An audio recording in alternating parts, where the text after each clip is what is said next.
আসসালামু আলাইকুম রহমতুল্লাহ বারকাত। বিসমিল্লাহির রহমানির রহিম। আলহামদুলিল্লাহি রাব্বিল আলামিন ওয়াসসালাতু ওয়াসসালামু আলা সাইয়্যিদিল মুরসালিন নবিয়িনা মুহাম্মদ ওয়া আলা আলিহি ওয়া সাহবিহি আজমাইন ওয়া মান তাবিআহুম বিইহসানিন ইলা ইয়াউমিদ্দিন। আম্মা বাদ, ফাউযু বিল্লাহি মিনাশ শাইতানির রাজীম। বিসমিল্লাহির রহমানির রহিম। তাহা মা আনজালনা আলাইকাল কুরআনা লিতাশকা ইল্লা তাযকিরাতাল লিমান ইয়াখশা তানজিলা মিম্মান খালাকাল আরদা ওয়াস সামাওয়াতিল উলা আর রহমানু আলাল আরশি ইস্তাওয়া। সম্মানিত ভাতৃমণ্ডলী, আল্লাহ পাক রব্বুল আলামিনের সমস্ত প্রশংসা, সালাত এবং সালাম নাজিল হোক প্রিয় নবী সাল্লাল্লাহু আলাইহি সাল্লামের ওপর।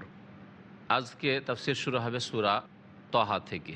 মহান আল্লাহ ইরশাদ করছেন, তাহা, এই অক্ষর দুটি ত এবং হা, এগুলি হচ্ছে ওইসব অক্ষরের অন্তর্ভুক্ত যেগুলোকে বিচ্ছিন্ন অক্ষর বলা হয়েছে, হুরুফে মুকাত্তাআত, বিচ্ছিন্ন অক্ষর যেগুলি কোরআনের বিভিন্ন সূরার শুরুতে এসেছে। এসব অক্ষরের উদ্দেশ্য আল্লাহ পাকই বেশি জানেন। আল্লাহ আলাম বে মুরাদিহি বিযালিক। আল্লাহ পাক এইসব বিচ্ছিন্ন অক্ষরের উদ্দেশ্য বেশি জানেন। মহান আল্লাহ ইরশাদ করেছেন কোরআনে কারীম সম্পর্কে, মা আনজালনা আলাইকাল কুরআনা লিতাশকা। হে নবী মুহাম্মদ সাল্লাল্লাহু আলাইহি সাল্লাম, আমি তোমার ওপর কোরআন নাজেল করিনি এই উদ্দেশ্যে যে লিতাশকা, তুমি কষ্টে পড়ে যাবে। কোরআন নাজেল করে তোমাকে কষ্ট দেওয়া উদ্দেশ্য নয়। শাকিয়া ইয়াশকা মানে কষ্ট দেওয়া হয়, ক্লেশ হয়। আর শাকিয়া ইয়াশকা মানে হয় বদনসিব হয়ে যাওয়া, হতভাগা হওয়া। তো কোরআনে কারীম দিয়ে তোমাকে হতভাগা করিনি, বরং কোরআনে কারীম দিয়ে তোমাকে ভাগ্যবান করেছি। কোরআনে কারীম যারা বিশ্বাস করবে এবং যারা জীবনে তার বাস্তবায়ন করবে তাদেরকেও ভাগ্যবান করব। নবী করিম সাল্লাল্লাহু আলাইহি সাল্লামের একটি হাদিস রয়েছে যা সহিহ মুসলিমে রয়েছে, ইন্নাল্লাহ ইয়ারফা বিহাযাল কিতাব আকওয়ামান। নিশ্চয়ই আল্লাহ পাক এই কিতাব দ্বারা বহু জাতিকে ওপরে উঠিয়েছেন, সম্মানিত করেছেন।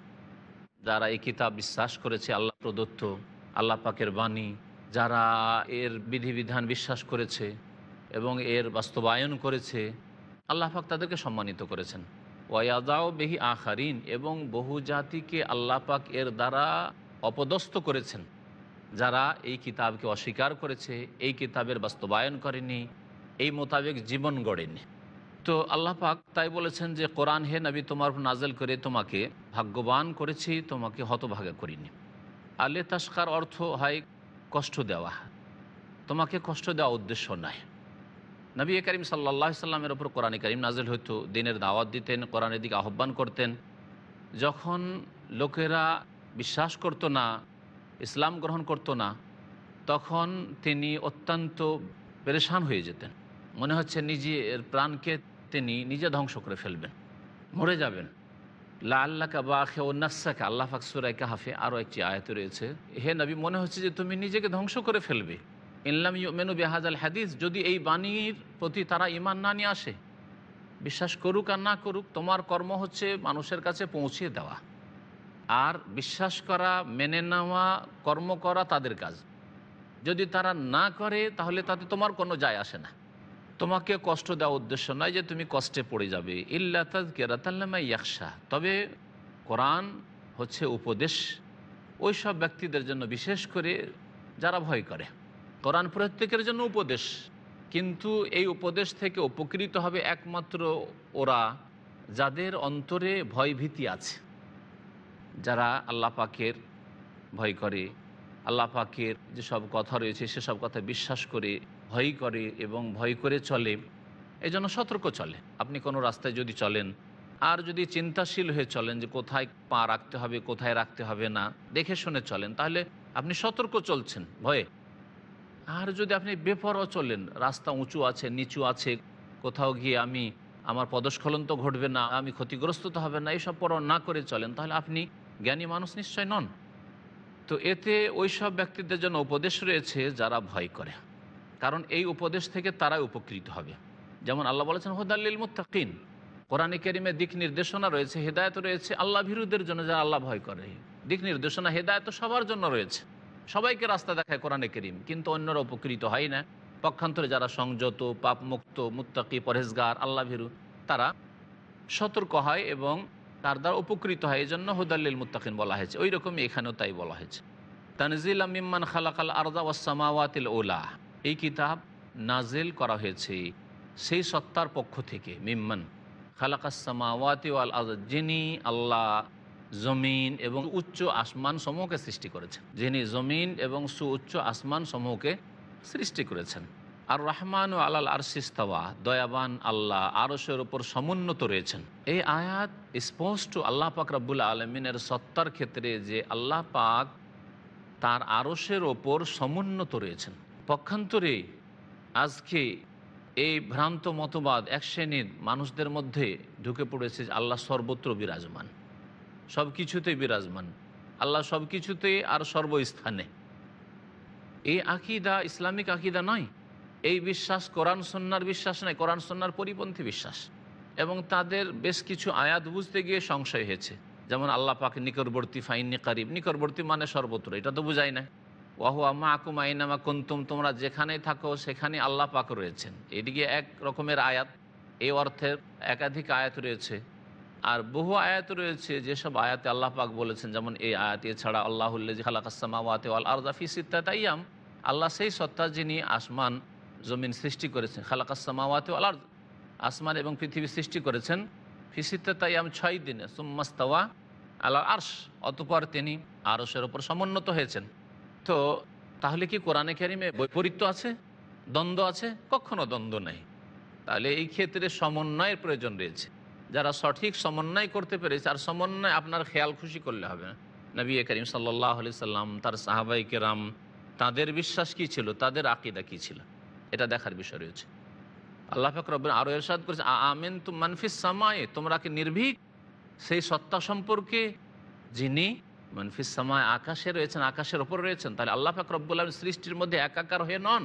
আল্লাহ পাকের জাত, আল্লাহ পাকের সত্তা আসমানের ওপর, সমস্ত সৃষ্টির ঊর্ধ্বে আরশের উপর সমুন্নত রয়েছেন। পক্ষান্তরে যেসব আয়াতে রয়েছে আল্লাহ তোমাদের সাথে রয়েছেন, তোমাদের নিকটে রয়েছেন, এসবের দুটি অর্থ। একটা হচ্ছে আল্লাহ পাক সকল সৃষ্টির সাথে রয়েছেন তার জ্ঞানের দিক থেকে, অর্থাৎ সকল সৃষ্টি সম্পর্কে তিনি সম্যক জ্ঞান রাখেন। আল্লাহ পাক রব্বুল আলামিন সকল সৃষ্টির সাথে রয়েছেন তার কুদরত ক্ষমতার দিক থেকে। সকল সৃষ্টি আল্লাহ পাকের কুদরতের আয়ত্তে রয়েছে, তার বাইরে যেতে পারে না। আল্লাহ পাক রব্বুল আলামিন পরিবেষ্টনের দিক থেকে সকল সৃষ্টির সাথে রয়েছেন, কোনো সৃষ্টি আল্লাহ পাকের পরিবেষ্টনের বাইরে পালাতে পারে না। এটা হচ্ছে সবার ক্ষেত্রে। আর একটা হচ্ছে বিশেষভাবে সাথে থাকা। আল্লাহ পাক বলছেন ইন্নাল্লাহ মা'আস সাবিরিন, আল্লাহ ধৈর্যশীলদের সাথে রয়েছেন। তার মানে কি যে অধৈর্যদের সাথে আল্লাহ নেই? হ্যাঁ, এটা অন্য অর্থে ব্যবহার হয়েছে। এটা হচ্ছে বিশেষ আল্লাহ পাকের সাথে থাকা। সেটা হচ্ছে আগের যে অর্থগুলি বললাম সেগুলি তো আছেই, তার সাথে সাথে তৌফিকের দিক থেকে আল্লাহ পাক তৌফিক দিয়ে থাকেন, আল্লাহ পাক ক্ষমতা প্রদান করে থাকেন ধৈর্যশীলদেরকে। আল্লাহ পাকের সাহায্যের দিক থেকে আল্লাহ পাক ধৈর্যশীলদেরকে, সৎকর্মশীলদেরকে সাহায্য করেন। আল্লাহ পাক হেফাজতের, সুরক্ষার দিক থেকে আল্লাহ পাক রব্বুল তাদের হেফাজত করে থাকেন, তাদের রক্ষণাবেক্ষণ করে থাকেন। আল্লাহ পাক বিশেষ রহমত করে থাকেন তার। এসব অর্থের দিক থেকে আল্লাহ পাক রব্বুল আলামিন সকল সৃষ্টির সাথে রয়েছেন, আগের যে অর্থটা বললাম। আর বিশেষ বিশেষ বান্দা, সৎকর্মশীল নেক লোকদের সাথে, ধৈর্যশীলদের সাথে, আম্বিয়া রসুলগণের সাথে, আম্বিয়া রসুলগণের বিশেষ অনুসারী যারা ভালো অনুসারী, তাদের সাথে রয়েছেন। আল্লাহ পাক তার বিশেষ এই অর্থে, যে অর্থ বললাম, সাহায্যের দিক থেকে, হেফাজতের দিক থেকে, রক্ষণাবেক্ষণের দিক থেকে, তৌফিকের দিক থেকে। তাহলে কোরআনে কারিমে কোনো রকমের দ্বন্দ্ব নেই। আল্লাহ পাক রব্বুল আলমিনের জাতে পাক আরশের ওপর সমুন্নত। এটাই হচ্ছে আহলে সুন্নাত ওয়াল জামাতের আকীদা। আর যারা বলবে আল্লাহ সর্বত্র বিরাজমান, তারা কুফরি কথা বলবে।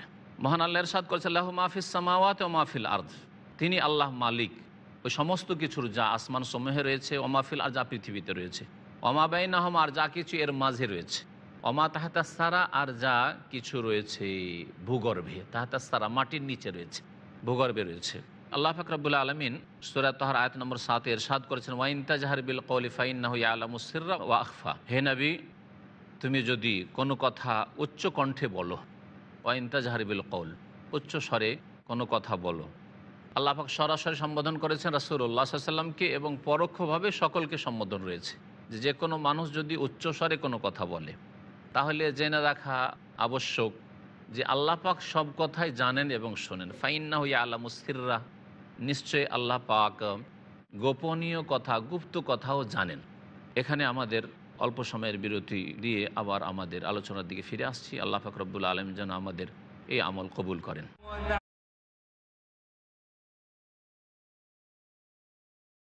সম্মানিত ভাতৃমণ্ডলী, আল্লাহ পাক রব্বুল আলামিন সূরা তাহার আয়াত নম্বর 7 ইরশাদ করেছেন, ওয়া ইন তাজহার বিল কওলি ফাইন্নাহু ইয়ালামুস সিররা ওয়া আখফা। হে নবী, তুমি যদি কোনো কথা উচ্চ কণ্ঠে বলো, ওয়া ইন তাজহার বিল কওল, উচ্চ স্বরে কোনো কথা বলো। আল্লাহ পাক সরাসরি সম্বোধন করেছেন রাসূলুল্লাহ সাল্লাল্লাহু আলাইহি ওয়াসাল্লামকে এবং পরোক্ষভাবে সকলকে সম্বোধন রয়েছে যে কোনো মানুষ যদি উচ্চ স্বরে কোনো কথা বলে, তাহলে জেনে রাখা আবশ্যক যে আল্লাহ পাক সব কথাই জানেন এবং শোনেন। ফাইন্নাহু ইয়ালামুস সিররা, নিশ্চয়ই আল্লাহ পাক গোপনীয় কথা, গুপ্ত কথাও জানেন। ও আখফা, এবং গোপন গুপ্ত কথার চাইতে অধিক গুপ্ত কথাও জানেন। আপনি গোপনে মনে মনে কথা বললেন, আর একটা কথা আরও গোপনে আপনি শুধু মনে আপনার সেটা খেয়ালে আসলো, মনে তার উদ্রেক হলো, আল্লাহ পাক সব কিছুই জানেন। কেউ কেউ আখফার অর্থ করেছেন যে ফাইন্নাহু ইয়ালামুস সিররা, আল্লাহ পাক গুপ্ত কথা জানেন আর প্রকাশ্য তো জানেন। ও আখফা, এবং তিনি আল্লাহ পাক গোপনে রেখেছেন, লুকিয়ে রেখেছেন ভবিষ্যতের বিষয়, আপনার ভাগ্যের বিষয়, ভবিষ্যতে যা হবে আপনার বা অন্যের, পৃথিবীতে যা ঘটবে, এগুলি কেউ জানেন না। আল্লাহ পাক এগুলিকে লুকিয়ে রেখেছেন, গোপনে রেখেছেন। আল্লাহ লা ইলাহা ইল্লাহু লাহুল আসমাউল হোসনা ওয়াহাল আতাকা হাদিস ও মুসা। আল্লাহ পাক রব্বুল আলামিন ইরশাদ করেছেন, আল্লাহ সেই সত্তা যার ছাড়া কোনো সত্য মাবুদ নেই। লা ইলাহা ইল্লাহু, আল্লাহ ছাড়া কেউ সত্য মাবুদ নেই। আরব মুশরিকেরা আল্লাহ পাককে সৃষ্টিকর্তা মানত, রিজিক দাতা মানত, আল্লাহ পাকের নিয়ন্ত্রণকে মানত, আল্লাহ পাকের রুবুবিয়ত, প্রভুত্বের ক্ষেত্রে তারা একত্রে বিশ্বাসী ছিল। কিন্তু এবাদত বন্দেগীর ক্ষেত্রে, আল্লাহ পাকের হক দেওয়ার ক্ষেত্রে, তাদের নিজেদের আমলের ক্ষেত্রে তারা শিরক করত। তৌহিদে উলুহিয়াতে বা তৌহিদুল এবাদায় তারা শিরক করত। এই জন্য আল্লাহ পাক বলছেন যে যেমন আল্লাহ পাক সৃষ্টিকর্তা, অন্য আয়াতে আল্লাহ পাক এই বিষয়গুলি কাফেরদেরকে জিজ্ঞাসা করতে বলেছেন এবং তারা স্বীকার করতো তা। যেমন আল্লাহ পাক রিজিক দাতা, সৃষ্টিকর্তা, হায়াত মৌতের মালিক, তেমনই আল্লাহ পাক সমস্ত এবাদত বন্দেগীর অধিকারী। একমাত্র তারও জন্য সমস্ত এবাদতকে সুনির্দিষ্ট করবে। লাহুল আসমাউল হুসনা, তার সুন্দর সুন্দর নাম রয়েছে, আল্লাহ পাকের সুন্দর সুন্দর নাম রয়েছে। নবী করিম সাল্লাল্লাহু আলাইহি সাল্লামের সহিহ হাদিসে, সহিহ বুখারীতে রয়েছে, ইন্না লিল্লাহি তিসআতান ওয়া তিসঈনা ইসমান মিআতান ইল্লা ওয়াহিদা। আল্লাহ পাকের 99টি নাম রয়েছে, 100তে এক কম 99টি নাম রয়েছে। মান আহসাহা, এগুলিকে যারা মুখস্থ করবে, যারা গণনা করবে, যারা এর অর্থ বুঝবে। আহসা মানে শুধু পড়ে নেওয়া নয়, অর্থ বুঝলো না শুধু পড়ে নিল, এটা নয়। দাখালাল জান্নাহ, তারা জান্নাতে যাবে, নবী করিম সাল্লাল্লাহু আলাইহি সাল্লাম বলেছেন। এই নামগুলি পড়ে তার অর্থ বুঝে তার বাস্তবায়ন করা, এটা হচ্ছে আসল বিষয়। আল্লাহ পাক দয়াবান, সুতরাং দয়ার আশা রাখবেন, দয়ার যাচ্চা করবেন আল্লাহ পাকের কাছে। আল্লাহ পাক গফুর, মার্জনাকারী, সুতরাং আল্লাহ পাকের কাছে মার্জনা কামনা করবেন। আল্লাহ পাক উত্থান পতনের মালিক, সুতরাং সব কিছু আল্লাহ পাকের কাছে চাইবেন। হায়াত মৌতের মালিক, সুতরাং আল্লাহ পাক রব্বুল আলমিনের কাছে আপনার আপনজনের হায়াত চাইবেন, আপনি অনিষ্ট থেকে হেফাজত চাইবেন। ওয়াহাল আতাকা হাদিস ও মুসা, হে নবী মুহাম্মদ সাল্লাল্লাহু আলাইহি সাল্লাম, তোমার কাছে মুসা আলাইহিস সালামের কাহিনী কি পৌঁছেছে? তুমি কি মুসা আলাইহিস সালামের ঘটনা জানো? ইদ রাআ নারান, তারপরে মুসা আলাইহিস সালামের জীবনের অনেক ঘটনাই রয়েছে। কোরআনে কারিমে ইউসুফ আলাইহিস সালামের কথা একটি সূরায় বিস্তারিত আল্লাহ বর্ণনা করেছেন, আর মুসা আলাইহিস সালামের কথা বহু সূরায় আল্লাহ পাক রব্বুল আলামিন ছড়িয়ে ছিটিয়ে রেখেছেন এবং তার বিভিন্ন দিককে তুলে ধরেছেন, কারণ এগুলিতে বহু উপদেশ রয়েছে মানব জাতির জন্য। মহান আল্লাহ এরশাদ করছেন মুসা আলাইহিস সালামের জীবনের কিছু ঘটনা সম্পর্কে। ইজ রাআ নারান, স্মরণ করো যখন তিনি আগুন দেখলেন। আসছিলেন মাদিয়ান থেকে, যেখানে শ্বশুর বাড়ি ছিল, বিবাহ শাদী সেখানে হলো, তার লম্বা ঘটনা রয়েছে। সেখান থেকে কয়েক বছর কাটিয়ে যখন ফিরে আসছে নিজের পরিবার, স্ত্রীকে নিয়ে, কোনো কোনো তাফসীরকার বলছেন তার সাথে খাদেমও ছিল, নিয়ে ফিরে আসছিলেন, তখন সেই সময় কোনো কোনো তাফসীরকার বলছেন যে ঠান্ডা লেগেছিল, শীতের সময়। আর কেউ কেউ লিখেছেন যে সেই সময় তার স্ত্রী গর্ভবতী অবস্থায় ছিল আর প্রসব বেদনা শুরু হয়েছে, এই অবস্থা ছিল যে সময় আগুনের প্রয়োজন পড়েছিল। তখন ফাকাল আলী আহলেহি, মুসা আলাইহিস সালাম নিজ পরিবারকে বললেন, ওম কুসু, তোমরা এখানে থামো, অবস্থান করো। এমনি আনাস্ত নার, আমি একটি আগুন দেখেছি, এক জায়গায় আগুন দেখতে পাচ্ছি, রাতের অন্ধকার, দূরে একটু আগুন দেখতে পাচ্ছি। লা আল্লি আতিকুম মিনহা বিকাবাস, হতে পারে সেখান থেকে তোমাদের জন্য আগুনের একটা আঙ্গার নিয়ে আসবো। জ্বলন্ত আগুন নিয়ে আসব, যার প্রয়োজন আমাদের রয়েছে। আও আজেদু আলান্নারে হুদা, অথবা আগুন কোথায় পাওয়া যাবে তার দিক নির্দেশনা, সেখানে গেলে একটু আলো দেখছি, লোকজন নিশ্চয় হবে, তাহলে সেখানে গেলে খোঁজ পাবো যে কোথায় আগুন পেতে পারি। ফালাম্মা আতাহা নুদিয়া ইয়া মুসা, যখন সেখানে মুসা আলি সালাম পৌঁছিলেন তখন ডাক দেওয়া হইল। মুসা আলি সাল্লামকে আল্লাহ পাক ডাক দিলেন, ইয়া মুসা, হে মুসা, ইন্নী আনা রব্বুক, নিশ্চয় আমি তোমার প্রতিপালক। প্রতিপালক আল্লাহ পাক রব্বুল আলমের ডাক আসলো সেখান থেকে। এখান থেকে যারা মুশরিক, যারা আগুনের পূজারী, যারা আল্লাহ ছাড়া অন্যের পূজা করে থাকে, তারা আগুনের পূজার মাধ্যমে আল্লাহ পর্যন্ত পৌঁছার চেষ্টা করলো। যেমন অগ্নিপূজক মজুস, আগুন দেখলেন মুসা আলাইহিস সালাম, আর সেখান থেকে আওয়াজ আসছিল। কিভাবে শয়তান বিভ্রান্ত করলো এক শ্রেণীর মানুষকে, অথচ আল্লাহ পাক রব্বুল আলমিনের জাত এসব সৃষ্টির ঊর্ধ্বে। আল্লাহ পাক রব্বুল আলমিন বললেন যে ইন্নী আনা রব্বুক, আমি তোমার প্রতিপালক, ফাখলা না আলাইক, সুতরাং তোমার দুটো জুতো খুলে ফেলা। ইন্নাকা বিল ওয়াদিল মুকাদ্দাস তুয়া, নিশ্চয়ই তুমি এমন এক উপত্যকায় পৌঁছেছ যেটা হচ্ছে তুয়া নামক পবিত্র স্থান। তুয়া নামক পবিত্র উপত্যকায় তুমি পৌঁছেছ, সুতরাং এখানে জুতো খুলে ফেলো। তোমার জুতো খুলতে বলা হয়েছে মুসা আলাইহিস সালামকে। কেউ কেউ বলেছে যে সেই জুতো ছিল গাধার চামড়ার, আর সেটা পাকানো ছিল না, কিন্তু এই কথা কোনো বলিষ্ঠ কথা নয়। বরং জুতো এই জন্য খুলতে বলেছেন যে সেটা ছিল পবিত্র স্থান এবং আল্লাহ রব্বুল আলমিনের সাথে সাক্ষাতে বা আল্লাহ পাক রব্বুল আলমী ডেকেছেন, কথা বলছেন, কথা বলতে যাচ্ছেন। সুতরাং আল্লাহ পাক হুকুম করলেন যে এখানে ভদ্রতা হচ্ছে যে তুমি জুতা খুলে এসো, এ পবিত্র স্থানের মর্যাদা এবং সেখানে নিজের ভদ্রতা রক্ষা করা, এই জন্য। তারপরে নবী করিম সাল্লাল্লাহু আলাইহি সাল্লামের হাদিসে রয়েছে যে ইহুদিরা তাদের সালাতের অবস্থায়, নামাজের অবস্থায় জুতো পরে না। তোমরা, হে আমার উম্মতের লোকেরা, তোমরা জুতো পরবে, তাহলে তাদের বিরোধিতা হবে।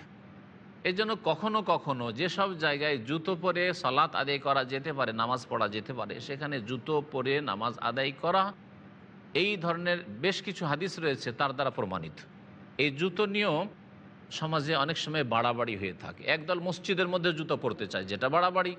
আর একদল নামাজে জুতা পরতেই দিবে না, এটাও বাড়াবাড়ি। তা বাড়াবাড়ি দুই দিক থেকে রয়েছে।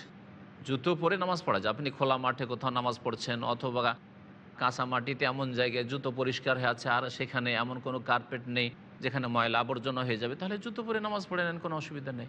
এক শ্রেণীর মূর্খ মানুষেরা জানাজার নামাজে জুতোটা খুলবে আর জুতোর উপর পা দিয়ে নামাজ পড়ছে। পার্থক্যটা কোথায় থাকলো? জুতার উপর পা রেখে নামাজ পড়ছেন আর জুতা তো শুধু খুলছেন, বা জুতোটা খুলে সামনে রেখে দিলেন। কেন? জানো জুতো পরে পড়া যাবে না, যাতে করে ইহুদিদের বিরোধিতা হয়ে যায়।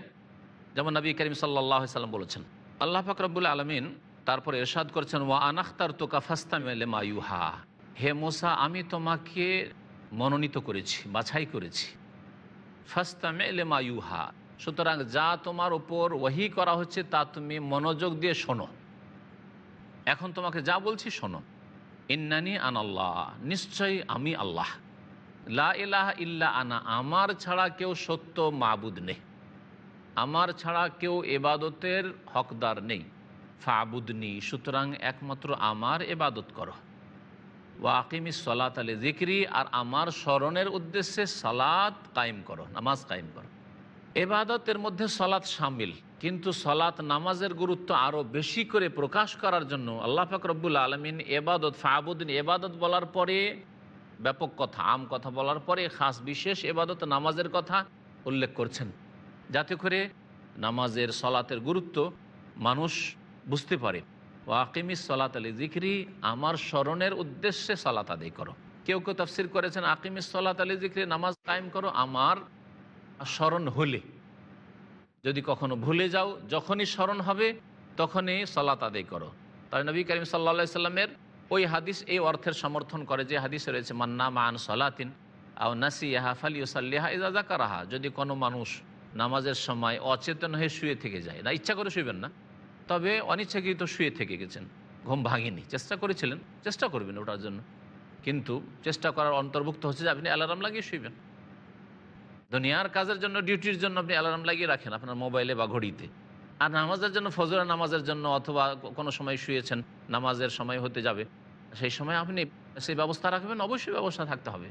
এটা হচ্ছে আপনার ইমানের দাবি, নামাজের ভালোবাসার বাস্তব প্রমাণ। আও নাসিয়া, ভুলে যায় অথবা ঘুমিয়ে থেকে যায় অনিচ্ছাকৃত, ফালিউসাল্লিহা ইযা যাকারা, যখনই স্মরণে হবে তখনই যেন সালাত আদায় করে না। লা কাফফারাতা লাহু ইল্লা যালিক, এর কোনো আর কাফফারা নেই। তার নামাজের কাফফারা হিসাবে এক শ্রেণীর বেদাতপন্থীরা যে ধরে থাকে, এই লোক মারা গেছে, শেষকালে এত রাকাত নামাজ ছুটে গেছে, এত ওয়াক্ত নামাজ ছুটেছে, সুতরাং এত হাজার টাকা কাফফারা আসলো, এসব বিদাতি কথা, এসব অনইসলামিক কথা। নামাজ বিনা কোনো ওজরে ছাড়লে আল্লাহ পাক মাফ করবেন না, একমাত্র তওবা, আল্লাহর দিকে ফিরে আসা ছাড়া।